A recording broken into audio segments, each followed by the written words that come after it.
அனைவருக்கும் வணக்கம். பச்சை பட்டாணி, உருளைக்கிழங்கு, கேரட்டு 3யும் போட்டு குழம்பு வைக்கணுங்க.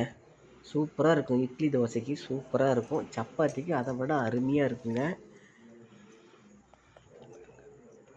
இதுக்கெல்லாம் சாந்து அரைக்கணும். சின்ன வெங்காயம், வெள்ளை வெங்காயம் பூண்டு ஒரு 4-5 பல், கொத்தமல்லி தூள் 2 ஸ்பூன், வரமிளகாத்தூள் 1 ஸ்பூன், மஞ்சத்தூள் கொஞ்சம், சீரகம் கொஞ்சம். இதை மட்டும் போட்டு தக்காளி பழம் 2 பழத்தை போட்டு எல்லாம் ஒன்றா வதக்கிட்டு ஆற வச்சுட்டு ஃபேன் காற்றுல மிக்சியோட ஜாரில் போட்டு நைஸாக அரைச்சி தாளித்து விடணுங்க. சூப்பராக இருக்கும். 2 விசில் விட்டு இறக்கி வச்சுட்டேன். உடம்புக்கு ரொம்ப நல்லது. நிறைய காய் எடுத்து தட்டத்தில் போட்டுட்டு 3 இட்லி போட்டு தொட்டுவிட்டு சாப்பிட்டா அவ்வளோ அருமையாக இருக்கும். சாப்பிட்றதுக்கு தோசைக்கு அருமையாக இருக்கும். நீங்களும் இந்த மாதிரிலாம் செஞ்சு சாப்பிடுங்க. ஒவ்வொரு காயிலையும் ஒவ்வொரு சத்து இருக்குது.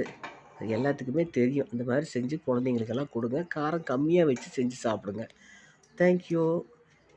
என்னுடைய வீடியோவுக்கு ஒரு லைக் ஒன்று போட்டுருங்க.